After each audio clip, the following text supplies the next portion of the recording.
Advocate law मला खाना म्हणजेच असे आदरणीय ॲडव्होकेट या माणिकराव दायगुडे सर जे या प्रतिष्ठानचे अध्यक्ष आहेत आणि विशेष म्हणजे तात्या पण या कार्यक्रमाला उपस्थित तुम्हाला सर्वांना जे ज्यांना सन्मान मिळाला अशा सर्वांचं पहिल्यांदा मी अभिनंदन करतो, त्यांचं कौतुक करतो, त्यांना माझ्याकडून बीड जिल्ह्याचा खासदार म्हणून जिल्ह्याच्या वतीनं हार्दिक हार्दिक शुभेच्छा देतो.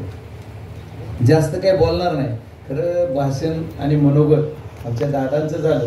आता काय बोलायसारखं राहिलं, कारण त्यांनी शेअरी आता मी तर सगळं ओळखतो त्यांना, पण तुम्ही आता किती जण ओळखतात. पण दादा एकच सांगणार आहे, ते म्हणले सुरुवातीलाच मी आम्हाला कडाडून विरोध करणं अशी सुरुवात करू का, आता कवर करायचं ते. पण मी ज्यावेळेस जिल्हा परिषदला होतो त्यावेळेस तुमच्या बाजूने मतदान मीच केलेलं होतं. पुन्हा कडाडून विरोध करणं हा विषय वेगळा होता, हे पण सगळ्याला माहीत असावं. त्याच्यामुळे जाऊ देत, हा विषय नाही. आणि तुम्ही जे बोलात त्याचं एक उत्तर मला अगोदर द्यायचंय. तुम्ही म्हणले आमच्या परळीवर दुर्लक्ष करू नका. माझं नाव आहे, मी माझ्या आयुष्यात जोपर्यंत श्वास आहे तोपर्यंत परळीला कधीच विसरू शकत नाही. परळीचे माझ्यावर अत्यंत उपकार आहेत आणि परळीमुळंच मी जो आहे, तुम्ही त्याचा अर्थ वेगळा घेऊ नका. पण ज्या गुरुप्रमाणे आमचे वकील साहेब गुरूंच्या मनभावनी प्रेम ठेवून काम करतात, त्या गुरुमुळं मी राजकारणी झालो, मी समाजसेवक झालो आणि मी व्यावसायिक झालो. त्या माझ्या गुरुचं नाव आहे धोंडीराम नरहरी कांदे.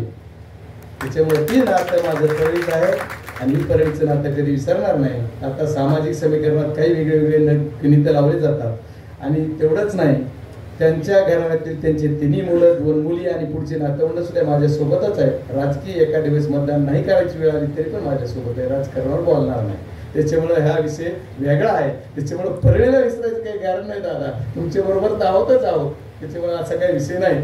आता मूळ विषय आपला जे आहे, मी काही जास्त बोलायचं नाही, मी बोलणाऱ्यावर जास्त बोलायचं नाही. पण आमच्या वकील साहेबांनी एवढं मोठं काम करायची त्यांची जिद्द आहे. अगदी त्यांचं कॉलेज संपूर्ण अंबाजोगाईत आले तेव्हापासूनची मैत्री आमची सुद्धा आहे.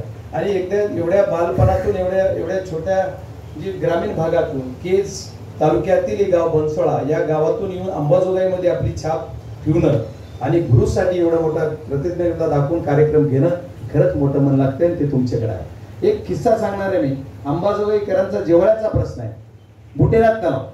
या बुटेनाथ तलावासाठी वकील साहेबांनी समाजसेवेतून असताना सुद्धा माझ्याकडे एक किस्सा आणला आणि पवार साहेबांकडे गेले. मी पवार साहेबांना बोललं म्हणजे याच्यासाठी सुद्धा तळमळ. म्हणजे बघा, प्रत्येक गोष्टीत लढणारा हा लढाऊ कार्यकर्ता, लढाऊ आपला माणूस. की पवार साहेबांकडे जाऊन त्यांनी ते सीएमला पाठवलं, त्यांनी सांगितलं की खासदारांनी पण मला सांगितलं. म्हणजे अशा एवढ्या गोष्टीत कुठल्या छोट्या छोट्या गोष्टी सुद्धा लढणारा हा कार्यकर्ता आहे. आणि त्यांच्या मुलाला काय सांगत होते की तुला काय आमची हवा लागू देऊ नको.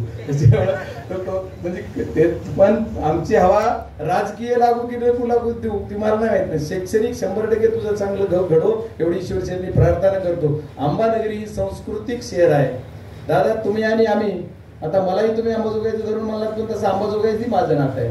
कारण अंबाजोगाई सुद्धा कैलासवाडी विमलताई मंदिरांचा मी कार्यकर्ता म्हणून राहिलोय आणि सगळ्या गोष्टीत मी त्यांच्यावर प्रेस्टीनं प्रेम केलेलं आहे आणि त्यांनी माझ्यावर प्रेम केलेलं आहे. म्हणून मग दादा पुढचं बोलतोय ना, दादा पुढचं बोलणार आहे, पुढचं तुमच्यावर बोलणार आहे. पुढचा विषय असा आहे दादा, या सर्व गोष्टीत अंबाजोगाई साठी तुम्ही शिकलात आणि अंबाजोगाई शिकलेले लोक देशात महान झालेत ना. त्याच्यामुळे अंबाजोगाई ही मोठी आहे. फक्त मी अंबाजोगाईत बसलेल्या सर्व व्यासपीठावरील नेतेगण आणि सर्वांना विनंती करणारे माझ्या साहेब की अंबाजोगाई नगरी ही सांस्कृतिक नगरी आहे. या अंबाजोगाईच्या नगरीसाठी जे जे करता येईल ते तुम्ही आम्ही सर्वांनी मिळून केलं पाहिजे आणि मी खासदार म्हणून तुमच्या सदैव सोबत राहील असा तुम्हाला सर्वांना शब्द देणार आहे. आणि आज आमच्या वकील साहेबाविषयी मी लहान असताना हे काहीच नव्हतो त्यावेळेस वकील साहेबाकडे यायचो.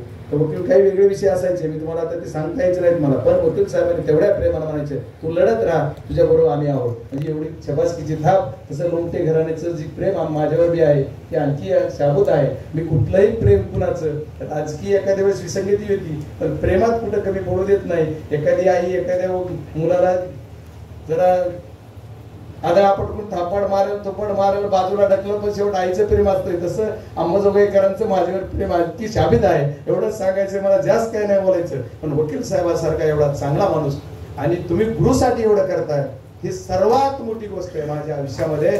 आई वडिलांच्या नंतर जरी कोणी म्हणत असलो तरी आई वडिला समान जर कोण असेल तर ते गुरु आहे असं म्हणणारा मी कार्यकर्ता आहे. आणि ह्या बजरंग सोनवणेची बीड जिल्ह्याचा खासदार झाला ते सुद्धा माझ्या गुरुमुळे झाला. मी 10 वेळेस 50 वेळेस सांगतोय, प्रत्येक भाषणात सांगत, प्रत्येक कार्यक्रमात सांगत, आयुष्याच्या शेवटच्या क्षणापर्यंत सांगत. त्याच्यामुळे गुरुचं स्थान खूप मोठं आहे. गुरुसाठी तुम्ही करताय, तुमचं खूप खूप कौतुक आहे.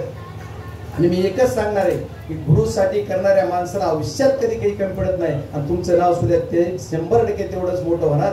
गुरुच्या जे गुरुविषयी तुमची भावना आहे, आपल्या आईवडिलांविषयी भावना, ज्यांना आईवडिलांची आणि गुरुची भावना आणि त्यांचं जे प्रेम आपल्याला सांभाळता येत नाही त्या माणसाला जगण्यात अर्थ नाही असं मला वाटतंय. त्याच्यामुळे गुरु आणि आईवडिलांना श्रद्धेचं स्थान देऊन त्यांना तेवढा दर्जा देऊन आपण गुरुमुळे आहोत, आपण आपल्या आईवडिलांमुळे आहोत असं जो माणूस म्हणतो त्याच्या आयुष्यात त्याला कधी कमी पडत नाही. मी जास्त काय बोलणार नाही, मला काही कविता येत नाहीत. आमची सगळी कविता काय चांगलं बोलले.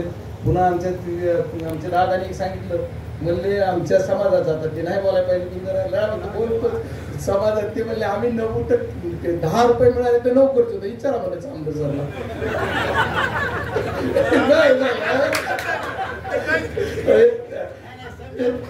संकल्प आहे आमच्या दादांचा, संकल्प आहे.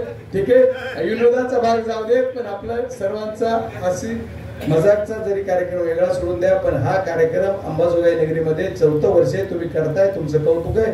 आणि तात्या तुम्ही दादानी सांगितलं की हा कसा बंद नाही पडू द्यायचा. त्याचा बंद पडण्याचं तुमच्या मनातच काय येते? जोपर्यंत वकील साहेब आहेत तोपर्यंत ती बंदच पडणार नाही. सुरू कसं करायचे? बंद करण्यासाठी सुरू केला नाही. त्याला तुमची फक्त साथ पाहिजे, तुमची बाकी काय नाही पाहिजे त्यांना. त्याच्यामुळे ती 100% करतील. आमचे सारखे सर्व मित्र तुमच्या सोबत राहतील. या सर्व ज्यांना पुरस्कार मिळाला त्यांचं सर्वांचं कौतुक परत एकदा करतो. खूप खूप धन्यवाद.